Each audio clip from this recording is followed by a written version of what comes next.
The scene of a recent incident of two titans, one which names cannot be disclosed to risk endangerment of myself.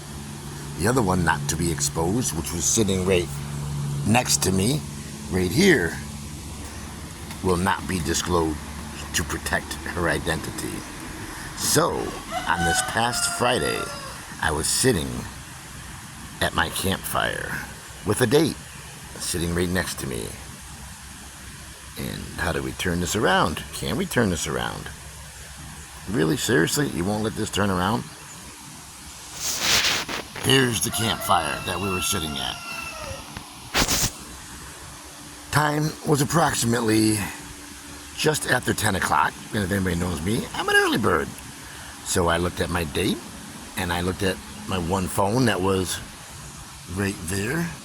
And I'm like, where's my other phone? To her. And she says, I don't know. Call it. So I called it. I called my phone, and sitting in the blue chair right there was Titan number 2 on my phone. So I says, let me have my phone. No. What do you mean no? Are you trying to hide something from me? Are you trying to text my girl? Are you trying to get with my girl? I'm like, no, give me my phone. You're trying to hide something. No, I'm not trying to hide something. Give me my phone. Oh, that's messed up. That's messed up. He starts to walk away, starts to walk up that path there, and he turns around just past that chair and says, my girl is beautiful. And I'm like, well, your girl's not as beautiful as the one sitting next to me. Oh, that's messed up. My girl has the ass of a 15-year-old. And then I looked at the girl next to me, and she looked at me, and we looked at him, and he was like, well, she has a nice ass. She's beautiful. I love her. I need to get back with her. You need to give me the phone back so I can, try to get a hold of her. Somebody needs to get a hold of her. Somebody needs to talk to her. And I'm like, no, you need to leave that alone. So he walked up those steps, went into the house, was in there for approximately 2 to 3 minutes, in which time he sent me a text at 10:18 p.m. I hadn't even read the text yet. I don't know whether it came through, did come through, and I didn't look at it, but he started storming down those stairs at me at a quick pace, saying, it's not going to be as easy to get me out of here as Joseph. You're not going to do to me what you did to Joseph. Now, Joseph is another person whose bags I was helping out, like this fella, whose bags I packed and just got rid of him a week earlier. He comes down here aggressively. The fire pit had been knocked back, so the fire pit was maybe only 12 inches closer to me, and maybe 12 inches, maybe a little bit more to the right. Well, it's close to where it was. So he comes down there, comes up to me on my bench with my date, aggressively gets in my face. I put my hand to try to stop him from coming at me. He starts screaming, you're touching me, your hand's around me.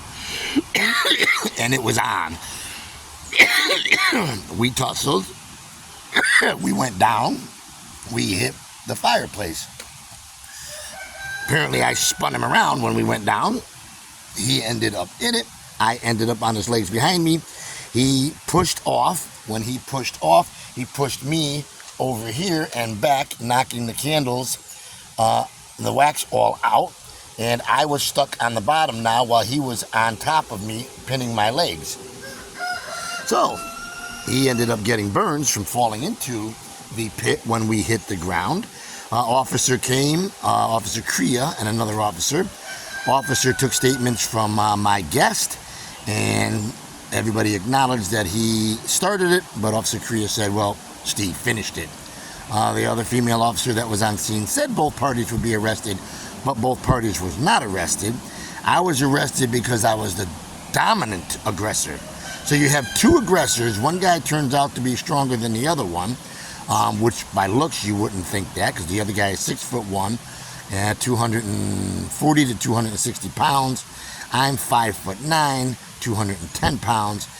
Herniated disc, disabled veteran, out of shape, can't move, can't flex, but evidently I can protect myself. And because I protected myself, I was arrested and charged with breach of peace in a second on my own property for a roommate attacking me, assault in the second, and risk of injury, which is crazy because I believe risk of injury. When I went down there, I'm like, risk of injury. There was no children involved. What does that have to do with anything? Because you would need a child to have a charge of risk of injury. Otherwise, it's just assault or bodily endangerment or something like that.